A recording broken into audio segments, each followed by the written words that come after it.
Hello. Thank you for clicking on my channel. I'm Dami. Thank you for coming back to my channel. How are you? I hope everyone is doing well. Today, I thought it would be fun to give a couple recommendations, audiobooks and audio dramas alike.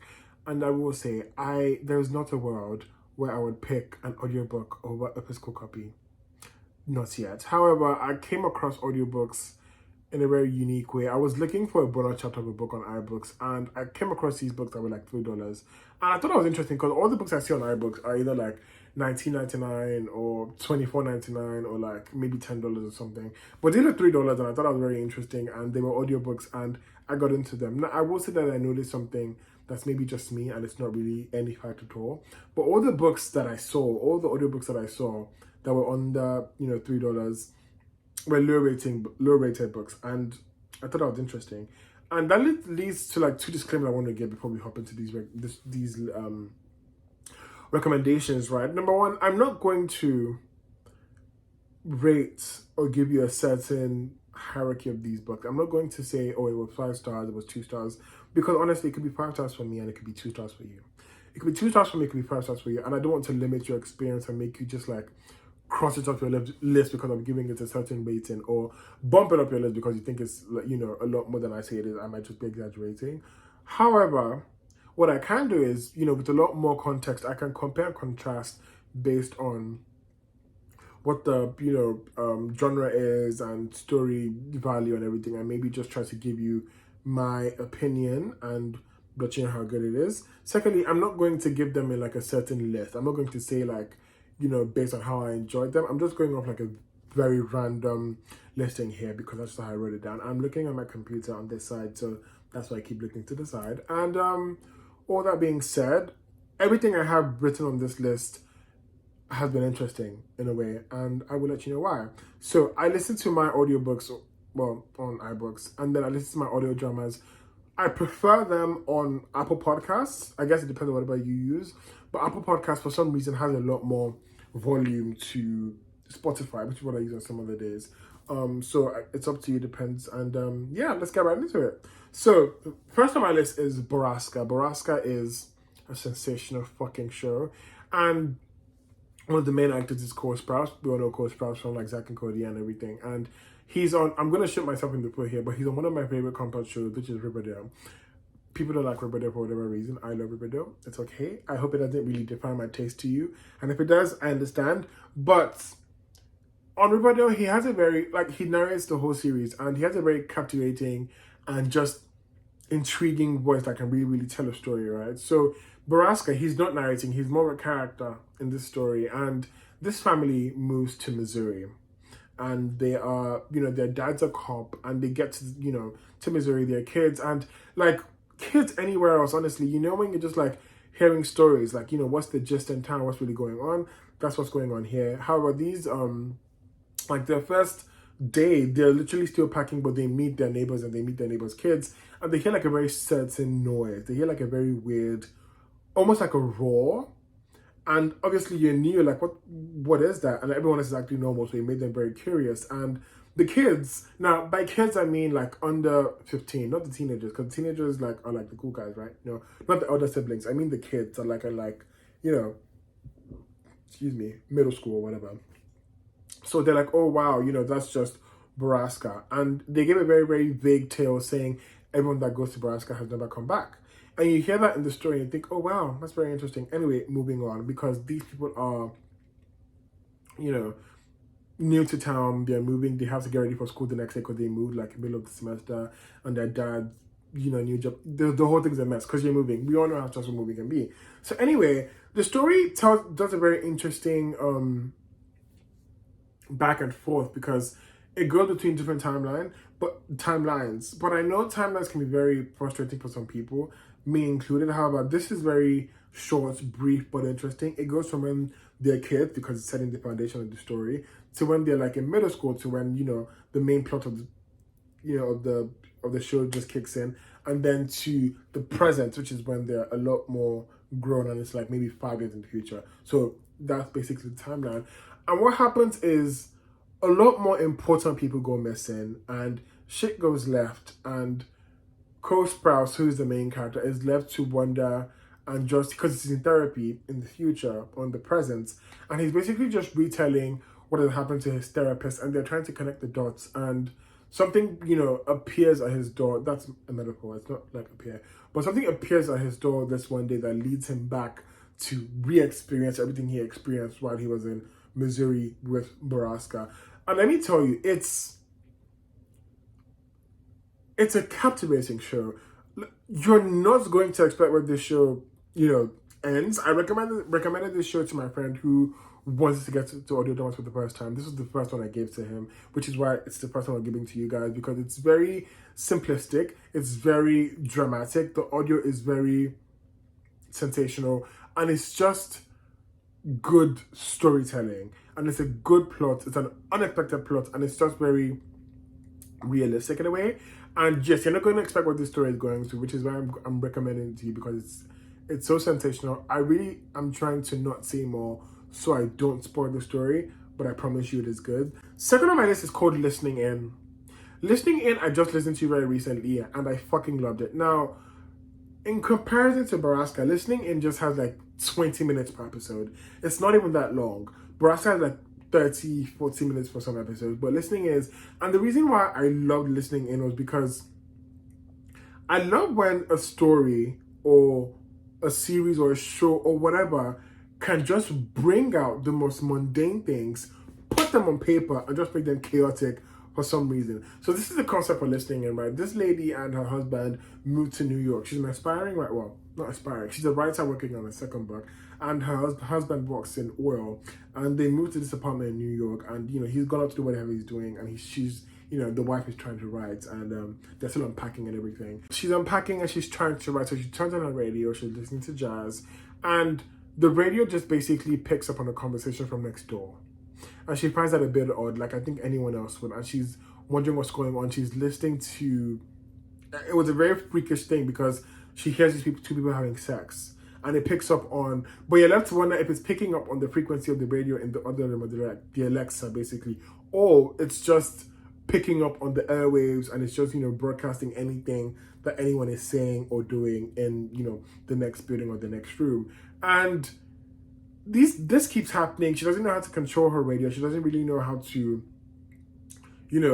what's the word, pattern what's really going on. So one day she hears something that she's not necessarily supposed to hear, that's in line with her husband's work, and her husband's already being very secretive at work and what he's doing, and she's left to wonder if he's cheating, or he's doing something illegal, or he's being like a kiss ass to the boss. And because they had some sort of dilemma in their marriage before they moved, it kind of puts a strain on their relationship in a way, and it's a bit rocky. So even her trying to bring up what she's heard without sounding delusional, it's a very, very tricky situation. And it's like maybe 7 episodes for this series, and it's amazing. Okay, I'm probably going to say this for everything I'm going to recommend here, but it's amazing, and I think you should listen to it if you need something like. So this is the thing. Nebraska is more. I'm going to do this. Nebraska is more of like a, I don't feel like reading, but I want to entertain myself, and I know I don't want to watch TV.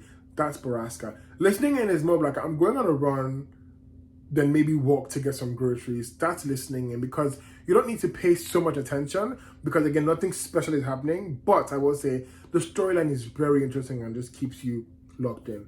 Last Known Position.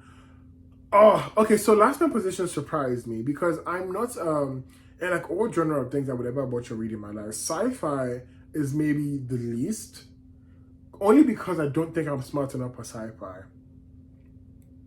I don't know what that says about me. I have a very embarrassing story with sci-fi.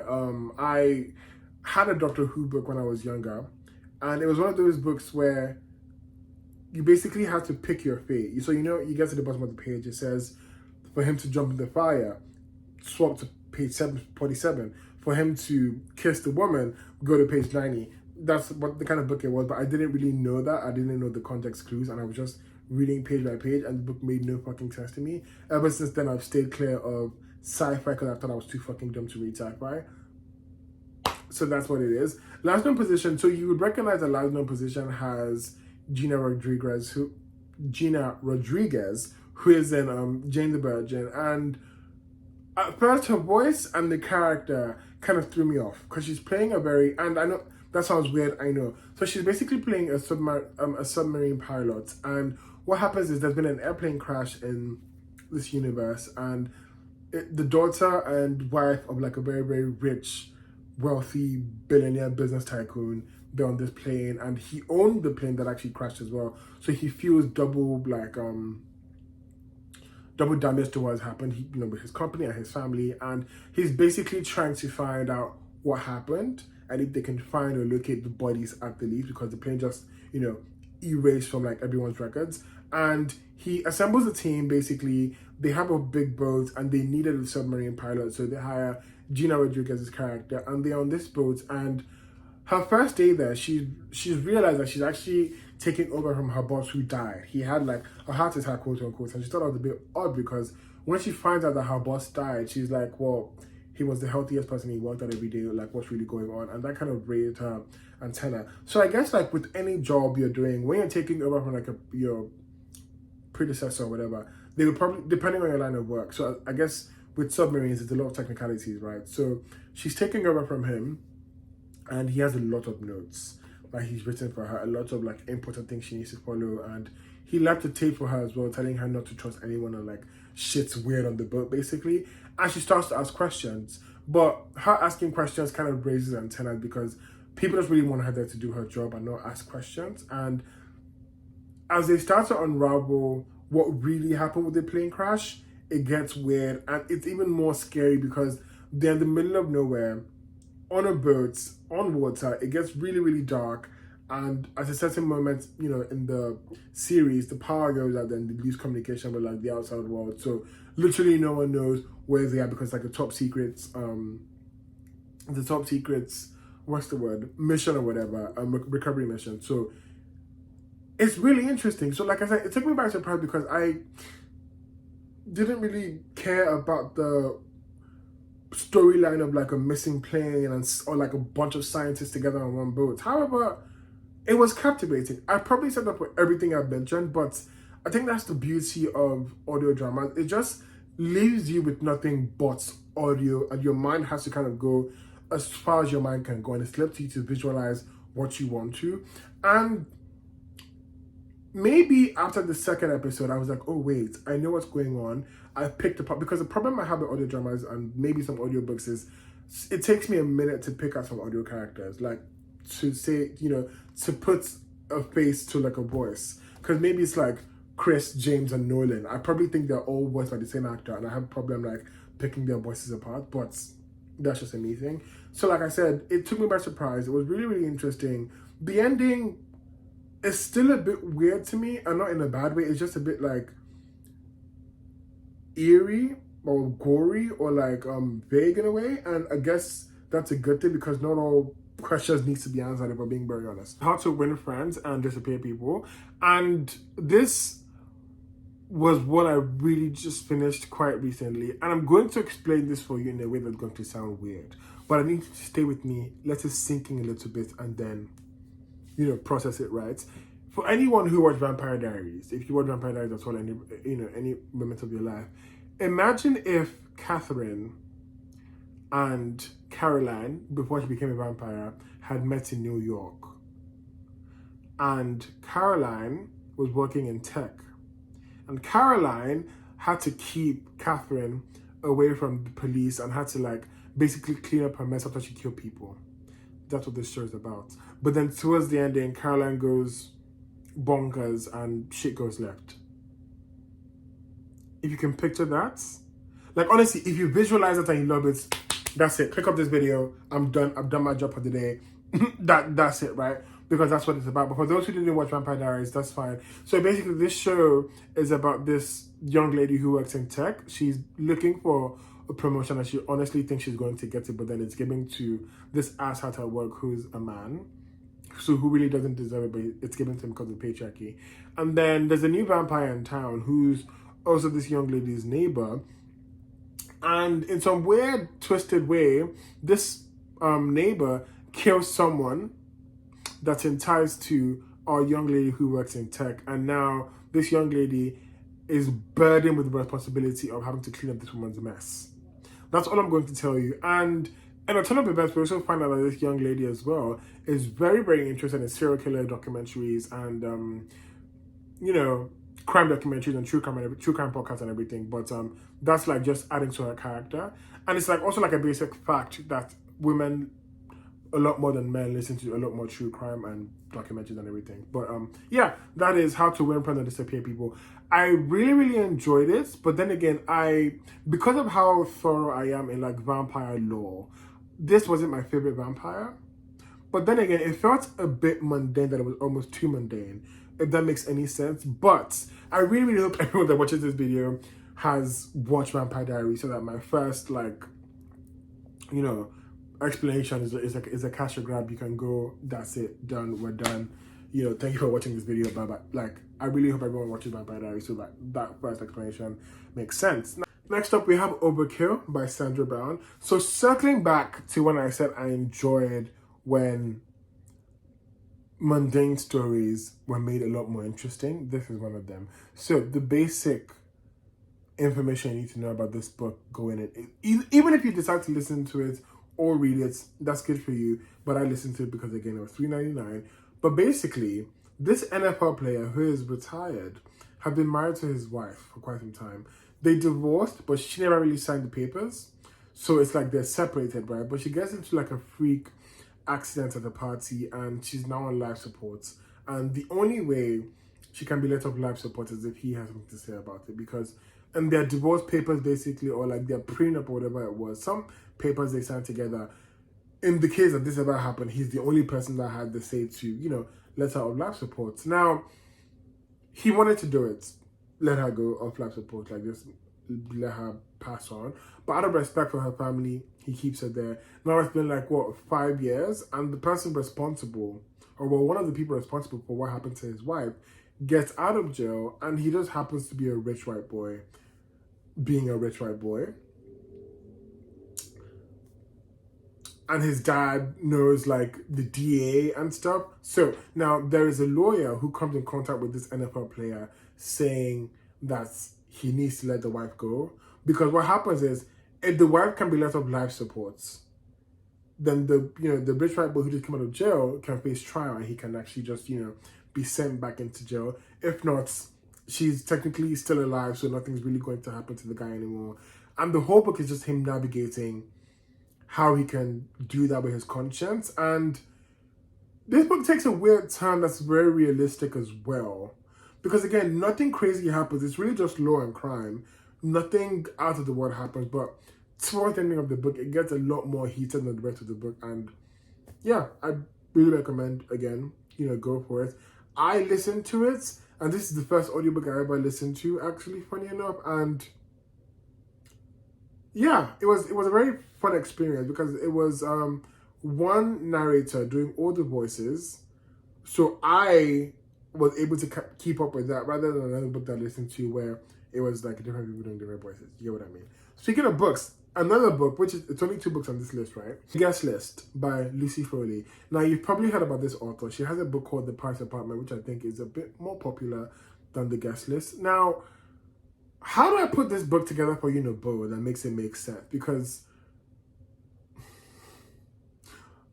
this was about a wedding on an island on the coast of England, and it's was being attended by a bunch of entitled guests. Now, the groom, for example, is a trust fund baby. He went to boarding school where his father was the principal, and him and like 4 or 5 of his groomsmen experienced or went through some sort of murder together in boarding school. So they have that secret hanging over their head. The bride is an event planner. She's very concise. She's very detailed. So she's very with her shit and put together, but she's very scary to her employees and the people around her. She has her best friend who's also coming for the wedding, but his wife is there as well. And she's more of a main character than the husband because you get to hear or read her point of view. She's like, I don't know why the fuck I'm here. I know no one knows me. And she thinks her husband is fucking his best friend. Then you have the sister of the bride who went through, she's like the youngest here, she's in like university. She went through something traumatic that's then leads to a plot twist at the end of the book, which was quite rewarding in a way for me.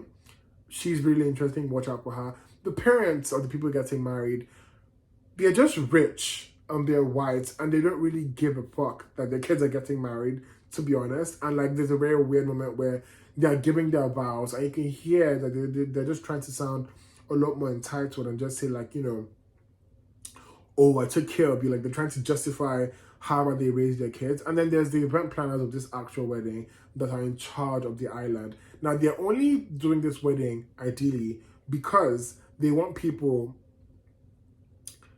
they just want to attract publicity. And who better than, you know, this event planner, the bride, who is some sort of influencer as well. That's the book. And I will say that this book prolonged for me a little bit. The concept was interesting in the beginning, but after a while, after like meeting all the characters, hearing their backstories, you get a lot of revisits and it gets a bit boring. However, I will say that I prefer that I listened to this book, because if I had it physically and I read it, I think I would have gouged my eyes out, because it took so much time to get to the fucking points. But listening to it was quite rewarding. It went through fast and I was busy while listening to it. So I zoned out a couple times, I'll be honest, and I zoned back in and I could still get with the program. So that's all I'll say about that. Anyway, moving swiftly on. Soft Voice.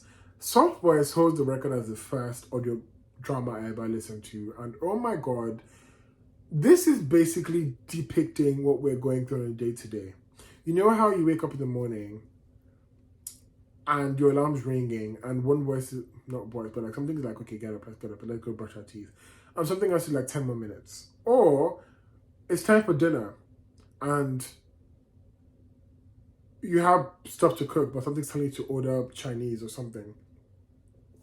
That's basically what this show takes you through. It follows a certain character, Lydia, who is a precise working real estate agent, and she has a soft voice that tells her what to do at a certain time. So for example, say she's bargaining with, you know, for a house, or she's selling to a customer. If she's yelling a bit too much, soft voice is like, okay, while yelling, bringing down a notch, make a joke, comment on his shoes, and we have the house. And she was able to sell houses like that. Or when she gets home, soft voice is like, take a cold shower for 10 minutes and then make dinner. Or don't make dinner tonight, go straight to bed, we have a meeting in the morning.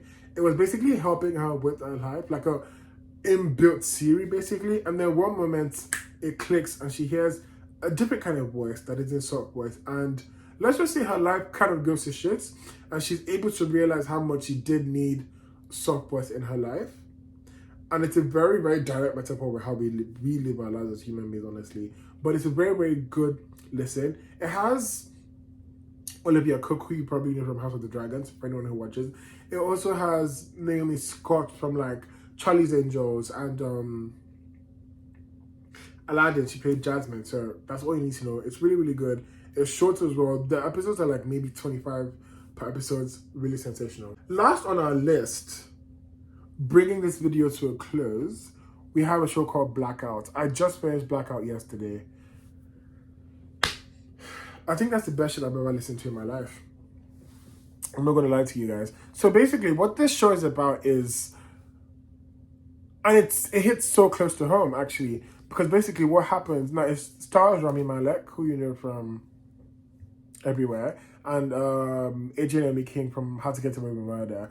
Now what happens is, a particular day, our main character, who's being played by Rami Malek, he's a radio presenter and like a DJ, and he's, you know, doing his runs and whatever, and he notices someone, they live in, where do they live in? They live somewhere, and he notices someone going up to the hill where they have their, you know, telephone mast, and the light just goes off in the city. And I guess like everyone else is like, okay, well, it's going to come back on in a couple minutes, guys, but the light never comes back on. And now everyone's left to fend for themselves. And if you enjoyed The Society on Netflix, you would love this show. You would love listening to it. And even if you didn't watch The Society, that's fine, because I think everyone's going to love this show, because it just shows what happens when humanity is left to fend for themselves with little to no resilience, authority, and government. Shit just goes sideways. Like, the funniest thing that happens, and it's not a spoiler, I promise, is there's a mayor in the town, and when there's no lights, they can't really contact anywhere. And like the beginning of the story, the president's about to give like a, you know, a message, and like everything just goes black.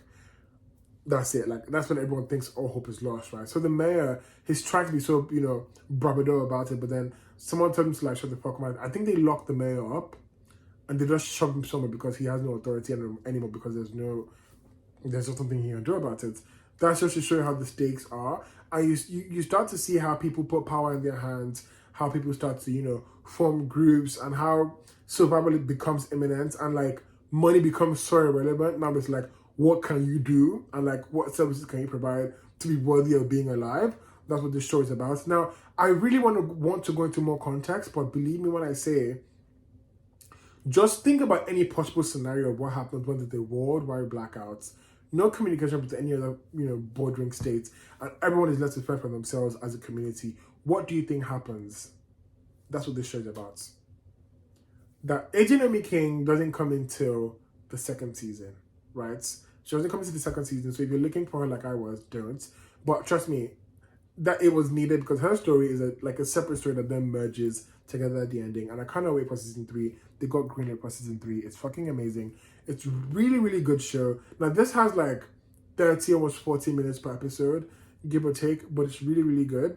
I highly recommend. Those are the audio recommendations I have for you currently right now. Who knows, maybe a couple months from now I will have listened to a lot more and I will add them to my library and I will come back to recommend more. But if you've either listened to any of these, let me know what you think, and then maybe we could talk about it. And if you've listened to any of these based on what I see and you don't like them, please come back and let me know. If you love them, come back and let me know. But thank you so much for watching this video. Thank you so much for taking your time to watch this video to the end. If you did, you're amazing. But yeah, that's it. See you next time when I'm talking about another book or another audiobook or drama. Bye!